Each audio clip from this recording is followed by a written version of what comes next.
This one? This, welcome to the Federal Reserve. And everything will start about 2:30. Testing, 1, 2, 3, 4. Testing, 1, 2, 3, 4.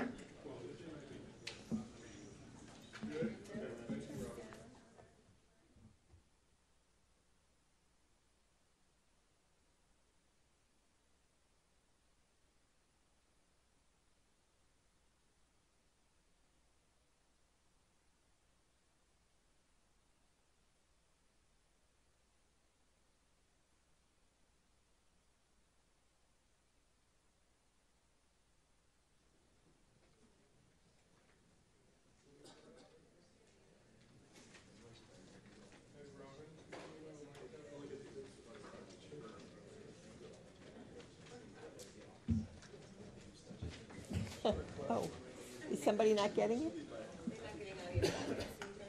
They're not get. Who's not getting it? Testing now. I don't hear anything. Test. What? Testing 1, 2. Okay.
Good afternoon.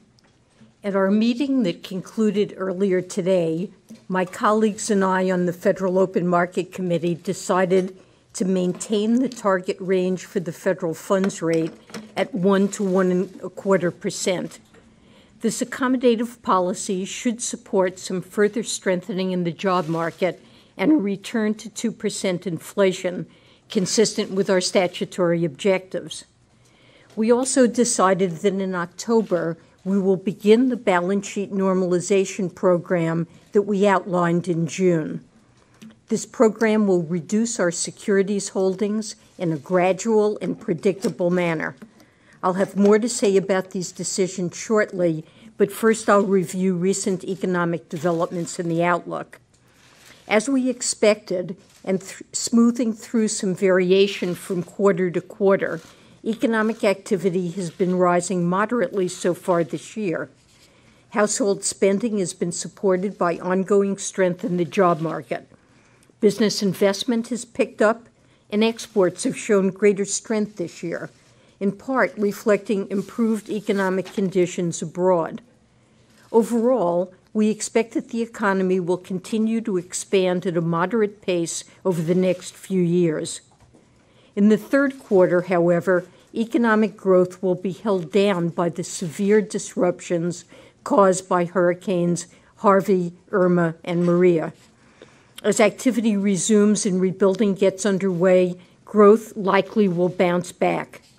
Based on past experience, these effects are unlikely to materially alter the course of the national economy beyond the next couple of quarters. Of course, for the families and communities that have been devastated by the storms, recovery will take time, and on behalf of the Federal Reserve, let me express our sympathy for all those who have suffered losses. In the labor market, job gains averaged 185,000 per month over the 3 months ending in August, a solid rate of growth that remained well above estimates of the pace necessary to absorb new entrants to the labor force. We know from some timely indicators, such as initial claims for unemployment insurance, that the hurricanes severely disrupted the labor market in the affected areas, and payroll employment may be substantially affected in September. However, such effects should unwind relatively quickly. Meanwhile, the unemployment rate has stayed low in recent months, and at 4.4% in August, was modestly below the median of FOMC participants' estimates of its longer-run normal level. Participation in the labor force has changed little, both recently and over the past 4 years. Given the underlying downward trend in participation stemming largely from the aging of the U.S. population, a relatively steady participation rate is a further sign of improving conditions in the labor market. We expect that the job market will strengthen somewhat further. Turning to inflation, the 12-month change in the price index for personal consumption expenditures was 1.4% in July, down noticeably from earlier in the year. Core inflation, which excludes the volatile food and energy categories, has also moved lower. For quite some time, inflation has been running below the committee's 2% longer-run objective. However, we believe this year's shortfall in inflation primarily reflects developments that are largely unrelated to broader economic conditions. For example, one-off reductions earlier this year in certain categories of prices, such as wireless telephone services, are currently holding down inflation, but these effects should be transitory. Such developments are not uncommon, and as long as inflation expectations remain reasonably well anchored, are not of great concern from a policy perspective because their effects fade away. Similarly, the recent hurricane-related increases in gasoline prices will likely boost inflation, but only temporarily. More broadly, with employment near assessments of its maximum sustainable level and the labor market continuing to strengthen, the committee continues to expect inflation to move up and stabilize around 2% over the next couple of years, in line with our longer-run objective. Nonetheless, our understanding of the forces driving inflation is imperfect, and in light of the unexpected lower inflation readings this year, the committee is monitoring inflation developments closely. As always, the committee is prepared to adjust monetary policy as needed to achieve its inflation and employment objectives over the medium term. Let me turn to the economic projections that committee participants submitted for this meeting, which now extend through 2020. As always, participants conditioned their projections on their own individual views of appropriate monetary policy, which in turn depend on each participant's assessments of the many factors that shape the outlook. The median projection for growth of inflation-adjusted gross domestic product, or real GDP, is 2.4% this year and about 2% in 2018 and 2019. By 2020, the median growth projection moderates to 1.8%, in line with its estimated longer-run rate.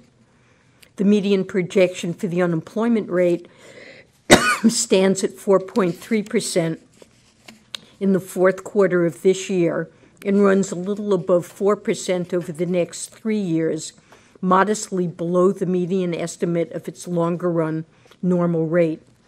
Finally, the median inflation projection is 1.6% this year, 1.9% next year, and 2% in 2019 and 2020. Compared with the projections made in June, real GDP growth is a touch stronger this year, and inflation, particularly core inflation, is slightly softer this year and next. Otherwise, the projections are little changed from June. Returning to monetary policy, although the committee decided at this meeting to maintain its target for the federal funds rate, we continue to expect that the ongoing strength of the economy will warrant gradual increases in that rate to sustain a healthy labor market and stabilize inflation around our 2% longer-run objective. That expectation is based on our view that the federal funds rate remains somewhat below its neutral level. That is, the level that is neither expansionary nor contractionary and keeps the economy operating on an even keel. Because the neutral rate currently appears to be quite low by historical standards, the federal funds rate would not have to rise much further to get to a neutral policy stance. But because we also expect the neutral level of the federal funds rate to rise somewhat over time, additional gradual rate hikes are likely to be appropriate over the next few years to sustain the economic expansion. Even so, the committee continues to anticipate that the longer-run neutral level of the federal funds rate is likely to remain below levels that prevailed in previous decades. This view is consistent with participants' projections of appropriate monetary policy. The median projection for the federal funds rate is 1.4% at the end of this year, 2.1% at the end of next year, 2.7% at the end of 2019, and 2.9% in 2020. Compared with the projections made in June, the median path for the federal funds rate is essentially unchanged, although the median estimate of the longer-run normal value edged down to 2.8%. As always, the economic outlook is highly uncertain, and participants will adjust their assessments of the appropriate path for the federal funds rate in response to changes to their economic outlooks and views of the risks to their outlooks. Policy is not on a preset course. As I noted, the committee announced today that it will begin its balance sheet normalization program in October. This program, which was described in the June addendum to our policy normalization principles and plans, will gradually decrease our reinvestments of proceeds from maturing Treasury securities and principal payments from agency securities. As a result, our balance sheet will decline gradually and predictably. For October through December, the decline in our securities holdings will be capped at $6 billion per month for Treasuries and $4 billion per month for agencies. These caps will gradually rise over the course of the following year to maximums of $30 billion per month for Treasuries and $20 billion per month for agency securities, and will remain in place through the process of normalizing the size of our balance sheet. By limiting the volume of securities that private investors will have to absorb as we reduce our holdings, the cap should guard against outsized moves in interest rates and other potential market strains. Finally, as we have noted previously, changing the target range for the federal funds rate is our primary means of adjusting the stance of monetary policy. Our balance sheet is not intended to be an active tool for monetary policy in normal times. We therefore do not plan on making adjustments to our balance sheet normalization program. But of course, as we stated in June, the committee would be prepared to resume reinvestments if a material deterioration in the economic outlook were to warrant a sizable reduction in the federal funds rate. Thank you. I'd be happy to take your questions. Thank you, Chris.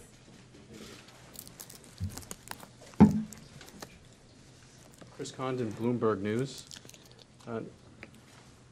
Chair Yellen, there's been extraordinary progress during your term as chair in lowering several measures of unemployment and underemployment, and all while inflation has remained subdued. But some people are even asking why stop there. Bill Spriggs, the chief economist at the AFL-CIO, who I think you know well, criticized the Fed last week for seeking to maintain unemployment above 4%, which he notes necessarily means keeping the unemployment rate among Black Americans above 8%. And he described this as a deliberate policy to sacrifice many hundreds of thousands of potential workers and their families out of fear of future inflation, when in fact the Fed's preferred measure of inflation has not exceeded 3% in more than 25 years. So I'm wondering how you would respond to his frustration over the Fed's desire to continue raising rates when core inflation really shows no sign of heading above the Fed's symmetric goal for inflation. Thank you.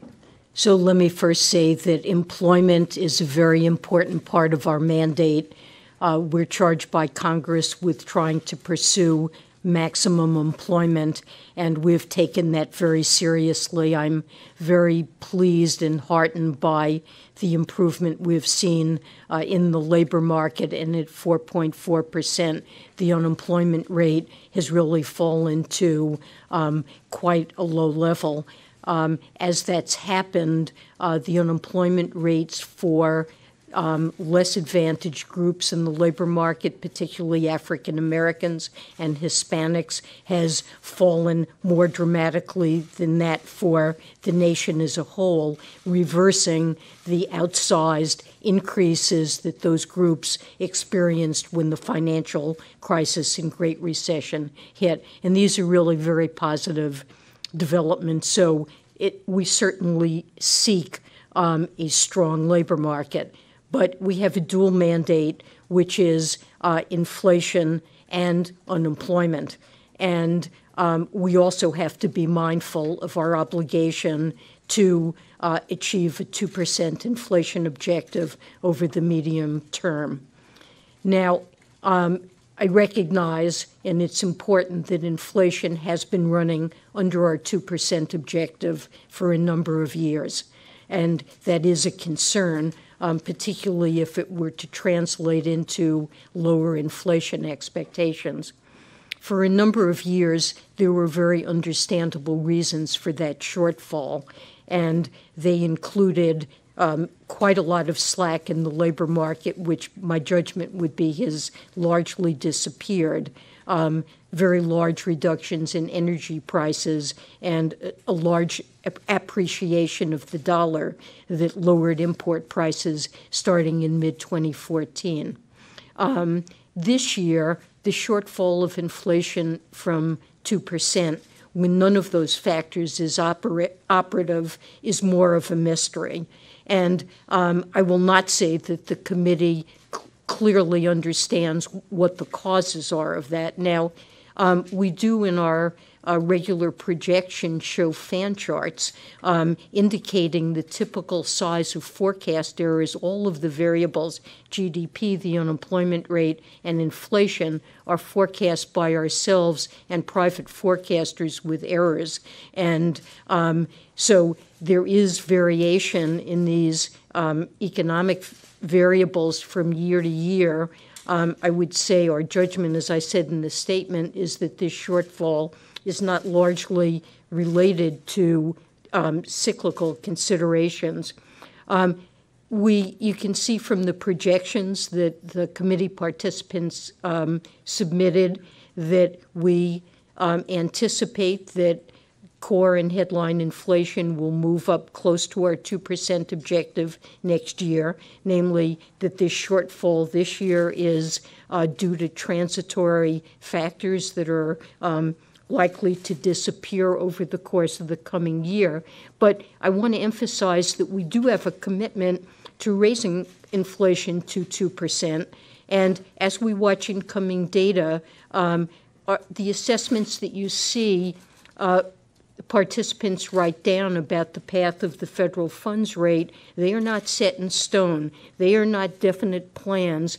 We will look at incoming data on inflation and on other economic variables, including the labor market, in deciding what we should actually do going forward. And if it proves contrary to our expectations that this shortfall is persistent, it will be necessary to adjust monetary policy to address that. But I want to point out that while there are risks that inflation could continue below 2%, which we need to take account of in monetary policy, monetary policy also operates with a lag, and experience suggests that tightness in the labor market gradually and with a lag tends to push up wage and price inflation. And that's also a risk that we want to be careful not to allow the economy to overheat in a way that would force us later on, somewhere down the road, to have to tighten monetary policy rapidly, which could cause a recession and threaten the very desirable labor market conditions that we have now.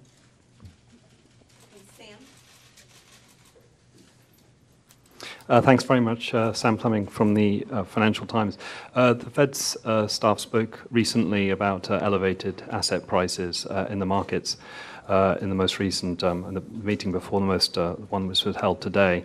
How are buoyant market conditions affecting the debate at the moment about how quickly to rein in stimulus?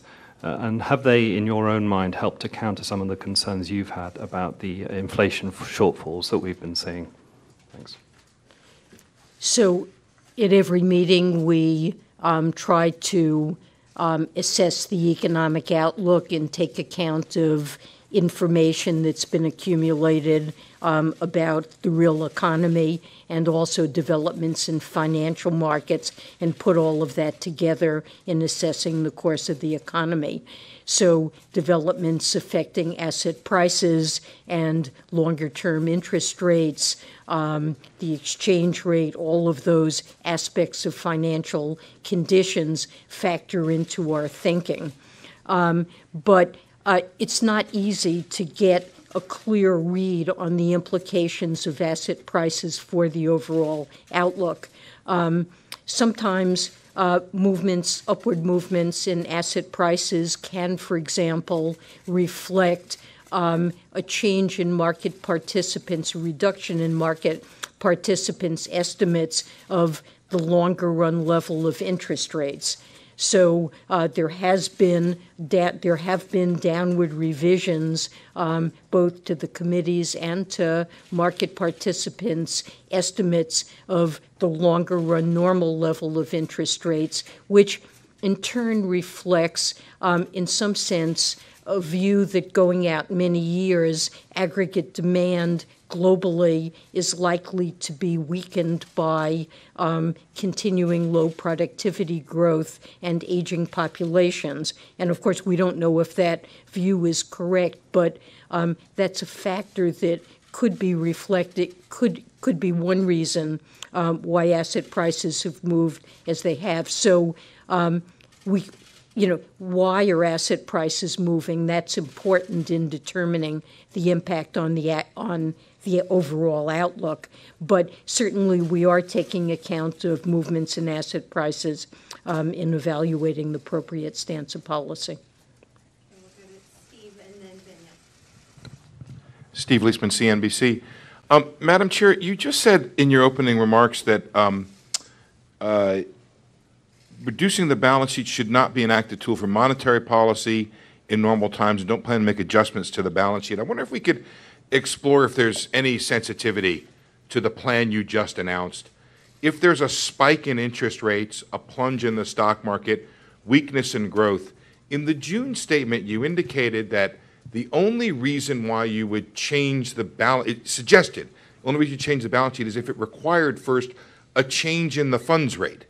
Is that true, or if there's some unexpected development in markets, or, for example, given that we don't know what the plans are on the fiscal side for the deficit in terms of tax cuts, there could be a sudden spike in the deficit. Will the balance sheet reduction plan be immune to all of that? And given that question and the idea that this has never been done before, why so much certainty about the plan you've just announced and apparent unwillingness to adjust it? So we have two policy tools that are available to us to use: the balance sheet and adjustments in short-term interest rates, our federal funds rate target.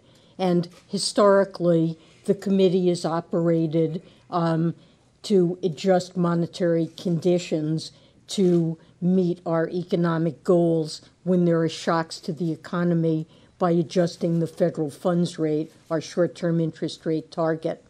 And that's something, a technique of monetary control that we've used for a very long time, that we're familiar with. We believe we understand pretty well what the effects are on the economy. Market participants understand how that tool has been used and would likely be adjusted in response to shocks to the economy. And our preference is, when we have two different tools that we could use to actively adjust the stance of policy, to prefer and to make a commitment that, to the maximum extent possible, the federal funds rate will be the active tool of policy. That's our go-to tool. That is what we intend to use unless we think that the threat to the economy is sufficiently great that we might have to cut the federal funds rate. After all, we've moved it up to 1 to 1.25% and expect it to go up further. But a very significant negative shock to the economy could conceivably force us back to the so-called zero lower bound. We have said if there were that type of material deterioration in the outlook where we could face a situation where the federal funds rate isn't a sufficient tool for us to adjust monetary policy. We might stop roll-offs from our balance sheet and resume reinvestment. But as long as we believe that we can use the federal funds rate as a tool, that is what we intend to do. So if there are small changes in the outlook that require a recalibration of monetary policy, we will change our anticipated path and setting of the federal funds rate, but not, for example, change the caps on reinvestment or continue reinvestment for a few months and then change it. We think that provides greater clarity to market participants about how policy will be conducted and will be less confusing and more effective in terms of conducting policy. Benya Applebaum, The New York Times. You have now committed to a policy of reducing your balance sheet very gradually. You have described plans to raise interest rates even more gradually than previously. You are locked in for a long period of time to forecast that monetary policy will essentially keep interest rates at a low level and keep a balance sheet at a high level. If something goes wrong, does the Fed have room to respond under these conditions in the next several years? And could you describe for us what your plans are for a response should it be warranted? So the only thing I would object to there is you said that we are locked in, and I would say that we're not locked in. We believe that economic conditions will evolve in a way that will warrant gradual further increases in our federal funds rate target. But if conditions evolve differently than that, whichever direction that might be, it might be that growth is more rapid, the labor market tightens more quickly than we assume, and inflation appears to be picking up more rapidly than we had expected. We have not promised, no matter what, that the path of interest rate increases will be gradual. We believe that that will be appropriate, but we always watching the economy and will adjust policy as appropriate. Now, as I said, the hurdle to changing our plans with respect to the balance sheet in some sense is high. If conditions were to weaken, we would really only consider resuming reinvestment if it were what we refer to as a material deterioration. And I've tried to explain why that is. But, we will adjust monetary policy. What you see in the dot plot is each participant's best guess based on the information they have today about what will be appropriate in light of their expectations about how the economy would evolve. And we think it's helpful to show the public some sense that it helps in understanding our evaluation of the economy. But we're assessing incoming data, and these plans are subject to change. What's not subject to change is our commitment to doing everything in our power to achieve the goals that Congress has assigned to us, which are price stability or 2% inflation and maximum employment. But do you, in fact, have room in the next 2 or 3 years to respond to an economic downturn? So certainly if growth is stronger or if inflation picks up more rapidly, we have room. We have a certain amount of room now, and we have raised the funds rate 4 times. We believe that we are on a path where there will likely be further increases over the next couple of years, which will give us greater room. And we think the recovery is on a strong track. So the reason for our actions today and beginning to run down the balance sheet is we think the economy is performing well, and we have confidence in the outlook for the real economy. But of course there are shocks, and if the negative shock to the economy were sufficient, we recognize that we might be unable to pursue objectives purely by cutting the federal funds rate. And that is why we say explicitly that we would be prepared in that event to resume reinvestment. And other tools that we used in the financial crisis, forward guidance, would also be available to us. Yes, Nick Timmeros of the Wall Street Journal. Chair Yellen, Fed Governor Lael Brainerd recently gave a speech in which she said trend inflation appeared to have moved lower by around 0.5 percentage point. And I wanted to ask, do you agree? And what would the Fed need to do, if anything, to boost trend inflation if it has fallen? And related to that, you've said you expect the inflation softness this year to prove transitory. Compared to 3 months ago, how firm is your current expectation that the slowdown will remain transitory? And what implications would that have for monetary policy if it is not? So the term trend inflation, usually there are a variety of statistical techniques that can be used to extract a trend from a series.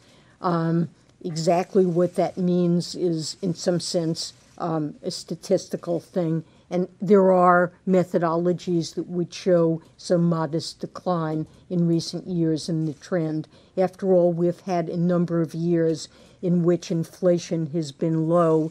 As I said in answer to an earlier question, I think if you go back to, say, 2013 and consider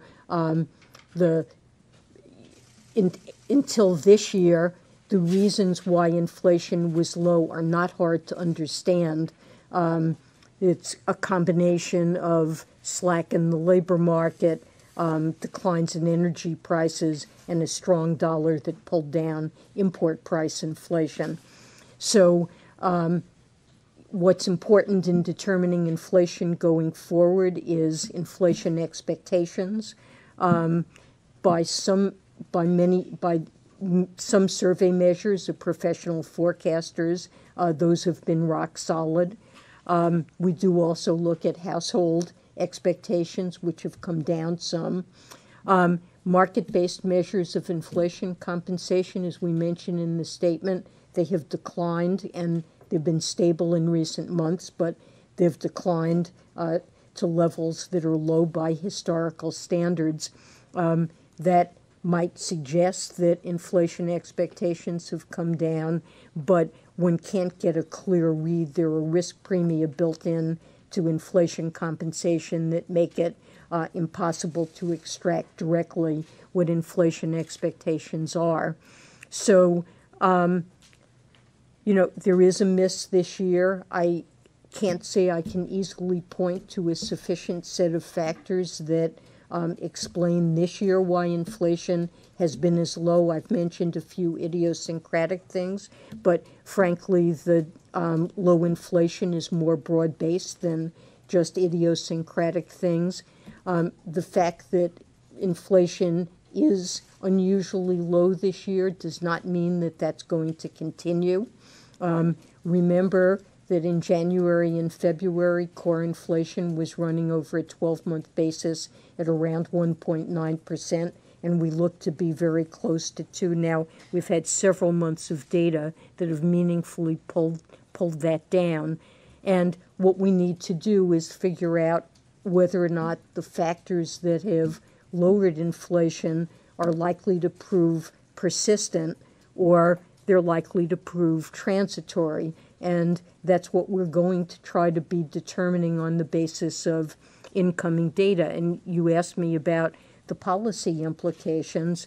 Of course, if we determined our view changed, and instead of thinking that the factors holding inflation down were transitory, we came to the view that they would be persistent, it would require an alteration in monetary policy to move inflation back up to 2%, and we would be committed to making that adjustment.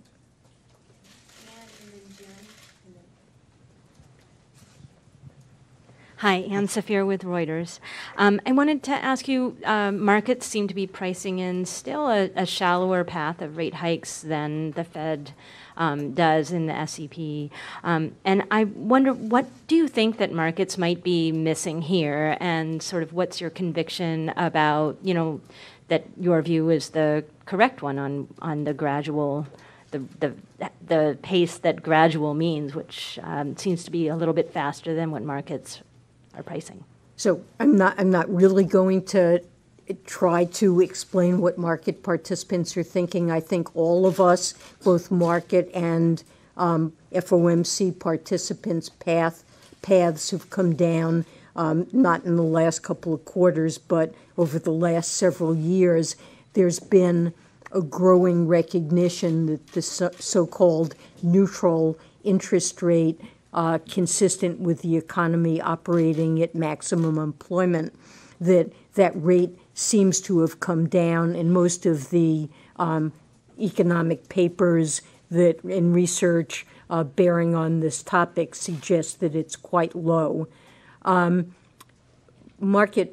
SEP, the FOMC participants, you can see by their estimates of the longer run normal rate of interest. This time it came down from, the median came down from 3% to 2.75%. So that shows that even in the long run, FOMC participants, in light of incoming data, are adjusting their views. I would say they still believe that in real terms, that neutral rate will be rising somewhat over the next few years. With a 2% inflation rate, that long-run estimate in real terms amounts to 75 basis points, which is higher than the 0 or slightly positive rates now. So that's one factor that explains the path in the SEP. Market participants may have lower estimates or believe that a low neutral rate may be more persistent. I mean, let me emphasize that, as I said before, there's nothing set in stone about the policy paths that you see in the summary of projections. There's a great deal of uncertainty around them. Not only is there disagreement, there's also uncertainty. And FOMC participants have been revising their views over time, and they will continue to do so. I'd also point out a couple of technical reasons why it's difficult to compare what you see in the SEP and market implied paths. One is that FOMC participants are writing down what they think is the most likely or modal outcome for rates. But of course, there are downside risks, and the mean rate, if they're asked to write that down, would take account of weighting all possible outcomes and likely would be lower than what participants are writing down as their most likely outcome.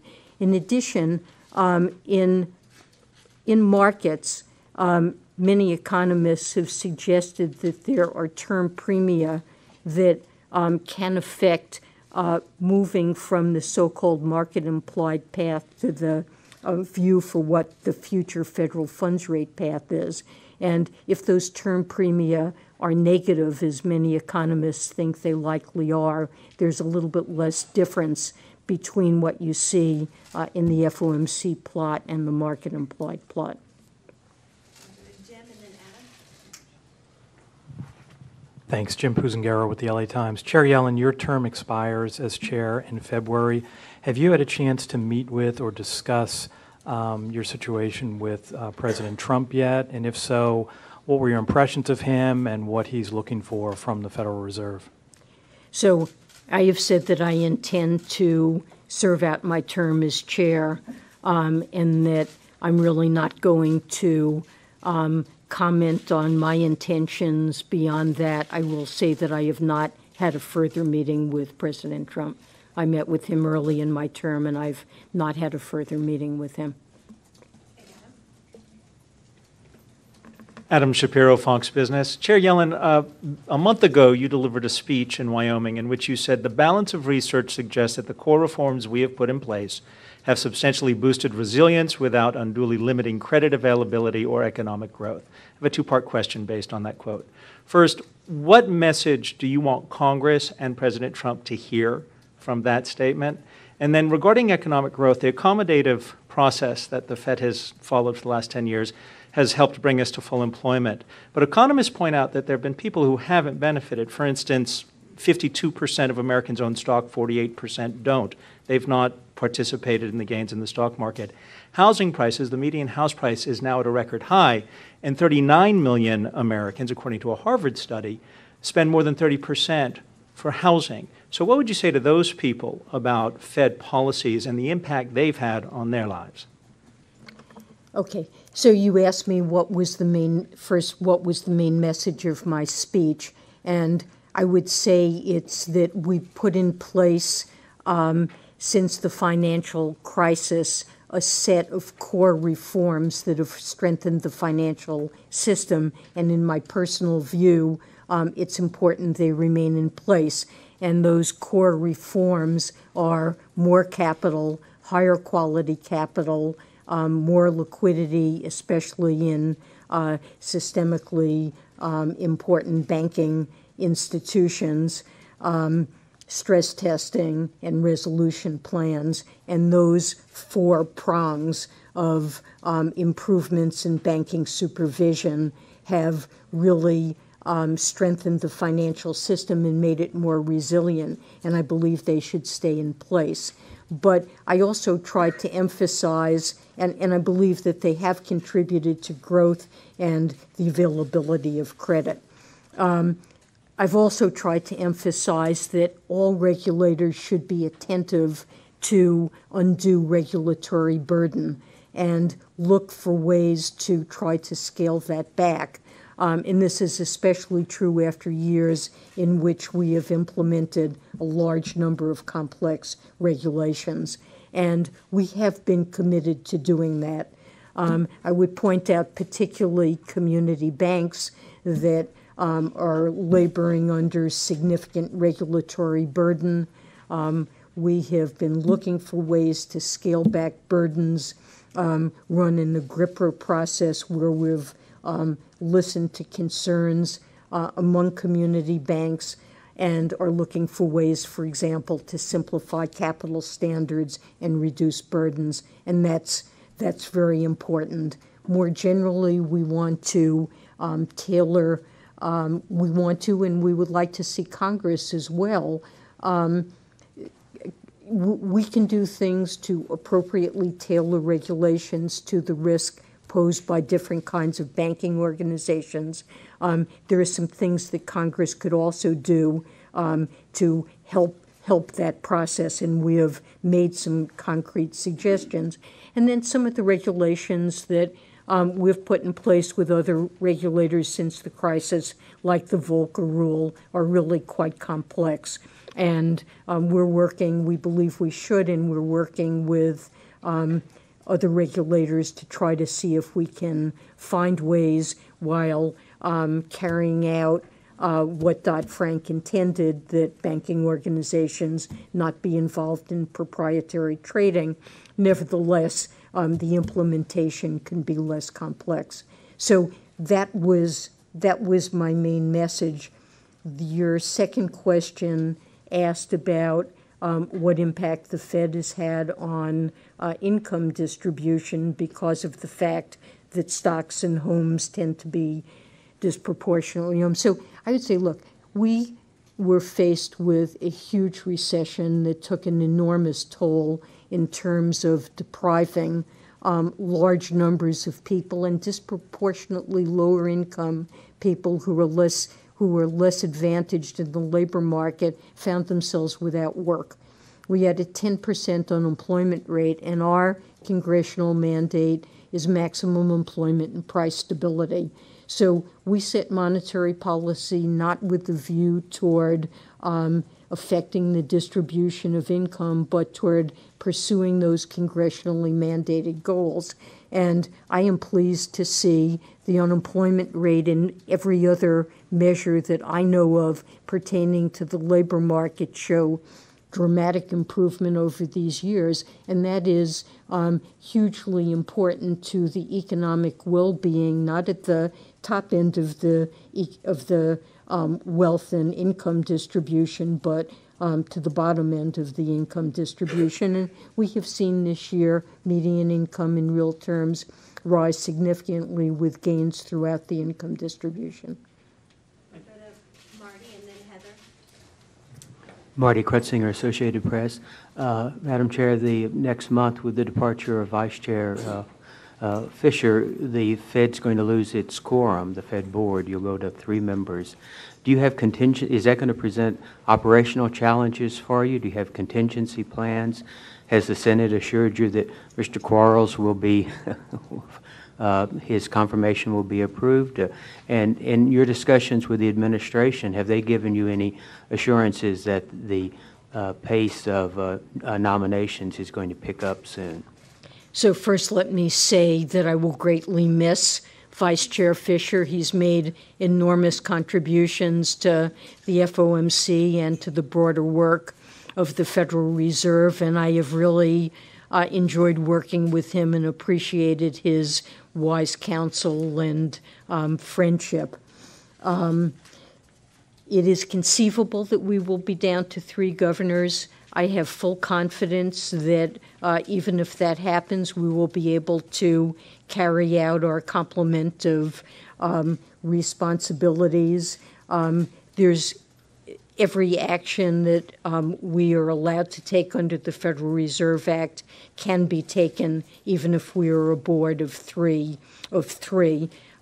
Although we will have to abide, as we always do, by the restrictions that are part of the government in the Sunshine Act. I would welcome a full complement of colleagues. We have a lot of work to do, and it would be nice to distribute it over more people, but perhaps more important than that, I think it's very important to have a broad range of views around the table as we deliberate on policy actions.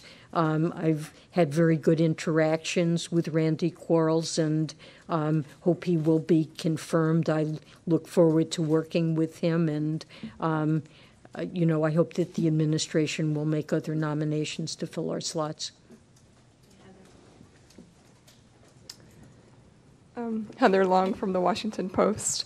As you know, Congress is considering a major tax reform package. Do you or any of the committee members have concerns if that package does not end up being deficit neutral and ends up adding to the debt? Would that be problematic for the economy? Look, that's something that's a matter for Congress and the White House to decide. I've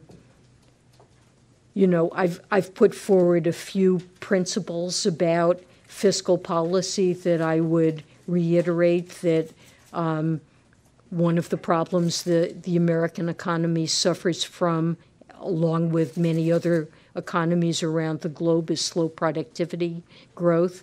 And I think it would be very desirable if a fiscal package had the potential in it to create incentives that would raise productivity growth.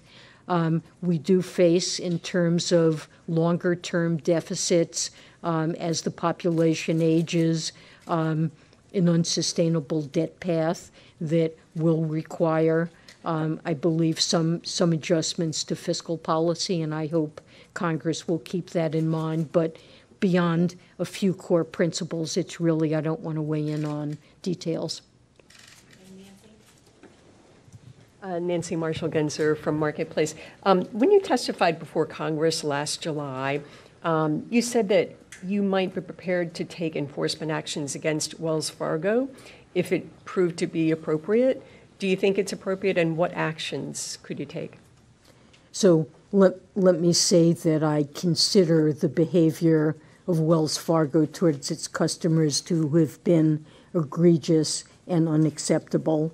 We take our supervision responsibilities at the company very seriously, and we are attempting to understand what the root causes of those problems are and to address them.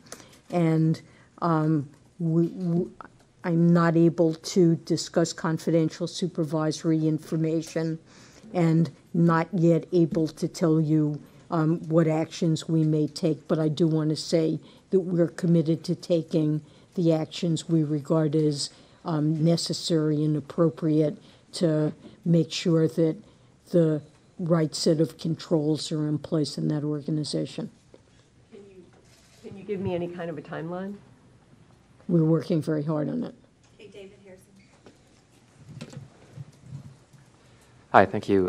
David Harrison with Dow Jones. I'd like to follow up on the balance sheet question, if I may. What specifically would it take for you to reverse the decision to wind down the balance sheet, and under what conditions would you consider sort of adding to the balance sheet again? And separately, as a follow-up to that, looking more broadly, how do you think history will judge the effectiveness of your asset purchases and the conditions under which that policy should be used? Thank you. So, starting with the last part of the question, I mean, my own judgment based on my experience in the economic research that has tried to estimate the effectiveness of our balance sheet actions starting in 2008, and has also looked at the similar balance sheet actions in other parts of the world, including the euro area, is that these actions were successful in making financial conditions more accommodative, and I believe in stimulating a faster recovery than we otherwise would have had. A recent Fed working paper estimated that the full set of balance sheet actions that we took during the crisis may have lowered long-term interest rates by about 100 basis points. There's obviously there are different estimates around of what difference it made, but I would say that it's effective. It will be up to future policymakers to decide in the event of a severe downturn whether they think it's appropriate to again resort to balance sheet, to adding assets to a balance sheet. I would say that if economists are correct, that we're living in a world where the level of neutral interest rates, not only in the United States, but around the world, is likely to be low in the future due to slow productivity growth and demographics. Now, we don't know that that view will bear out to be correct, but it is a view that many people adhere to, and there's evidence of it. Then future policymakers will be faced with the question of, in the event of a severe downturn, where they're not able to provide as much stimulus as they would ideally like by cutting overnight interest rates, what other actions are available to them. And during the crisis, we bought longer-term assets and used forward guidance. And for my own part, I would want to keep those things in the toolkit as being available. It'll be up to future policymakers to decide how to rank those or whether or not there might be other options that are available to them. But I don't think this issue will go away, although perhaps it's only, well, this could well be a decision that future policymakers will have to face in the event of a significant economic shock.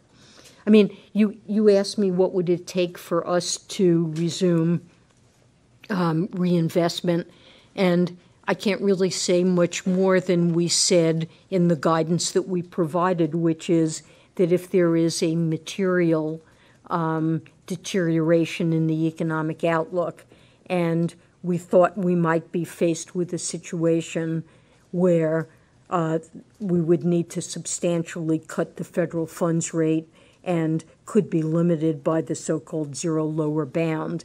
It is that type of determination that our committee is saying might lead us to resume reinvestment. So that's, our committee has been unanimous in affirming this statement of intentions. So, I think that's where our committee stands. So that is a somewhat high bar to resume reinvestments, and that's why in answering previous questions, I'd say, well, if there's some small negative shock, our first tool, our most important and reliable tool will be the federal funds rate. But if there is a significant shock, that's a material deterioration to the outlook, we would consider resuming reinvestments. Victoria, and then the last question will be Mike. Hi, Chair Yellen. Victoria Guida with Politico. you've been on the Financial Stability Oversight Council for a few years now, and I was wondering if you had any thoughts on whether the designation process for systemically important financial institutions should be changed or improved in any way. And a somewhat separate but related question, the situation with Equifax, I was wondering if there's anything related to that that might raise systemic issues that FSOC would need to discuss. So you asked first about the designation process. So during the time that I've been on the FSOC, several firms were designated before I participated. MetLife was designated during the time that I was there, and I've seen how the designation process works. I do think designation is important. We saw during the financial crisis that some systemically important non-banking organizations like Lehman and AIG, that their distress produced broad systemic consequences that were adverse for the U.S. economy.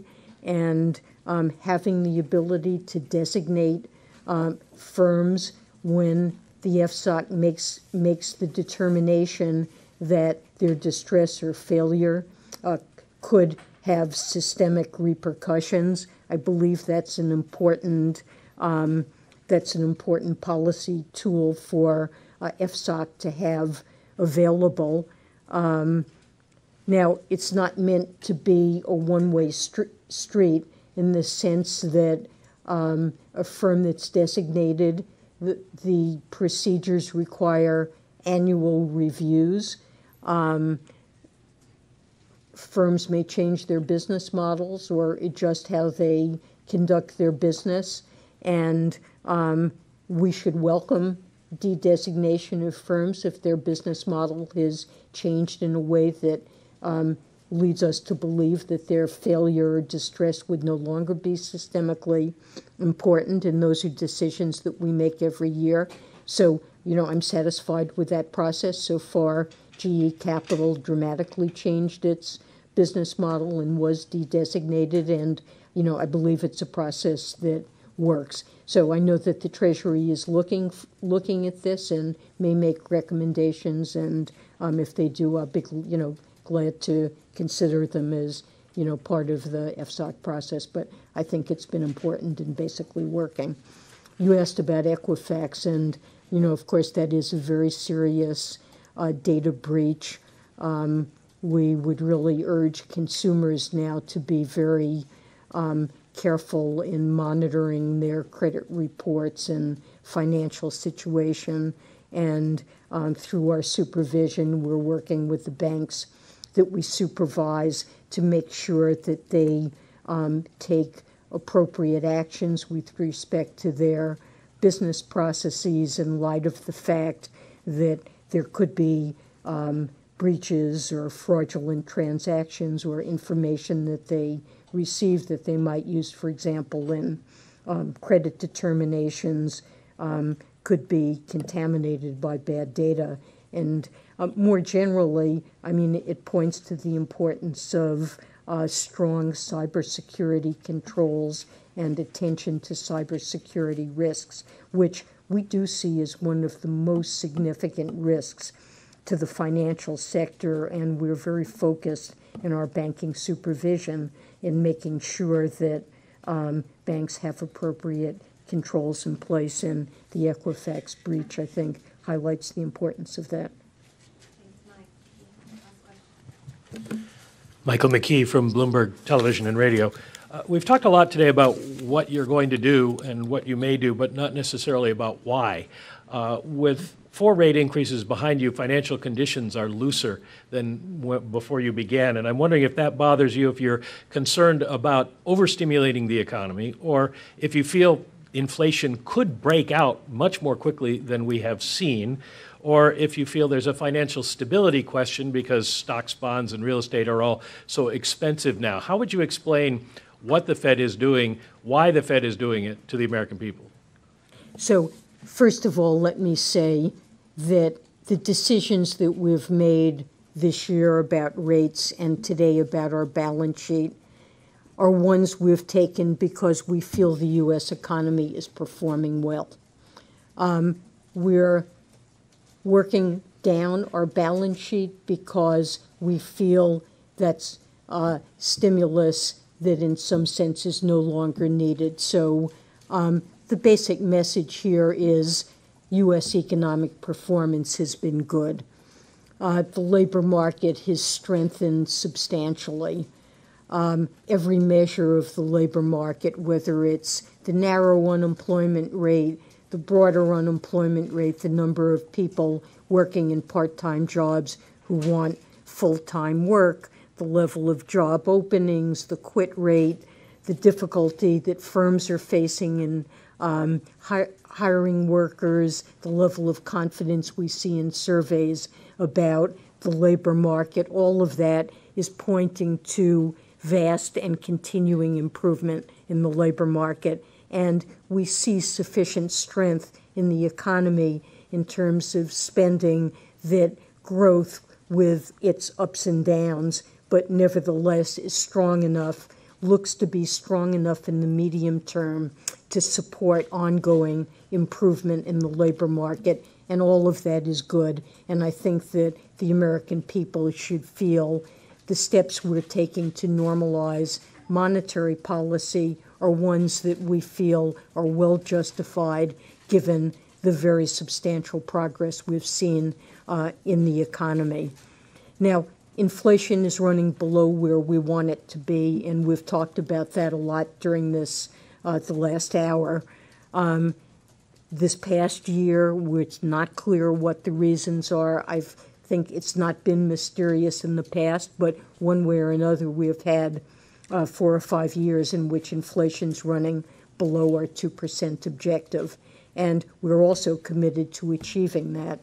So the monetary policy path that we follow and the paths that my colleagues are writing down in our projections as ones they think will be appropriate given economic conditions are ones that we think are necessary to move inflation back up to 2% and to maintain a strong labor market on a sustainable basis. And in making these judgments about the path of policy, we have to balance various risks.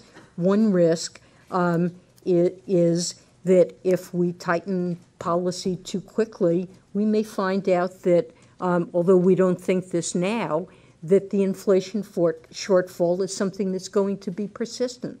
And if we tighten too quickly, we could undermine inflation performance, leave it at too lower level.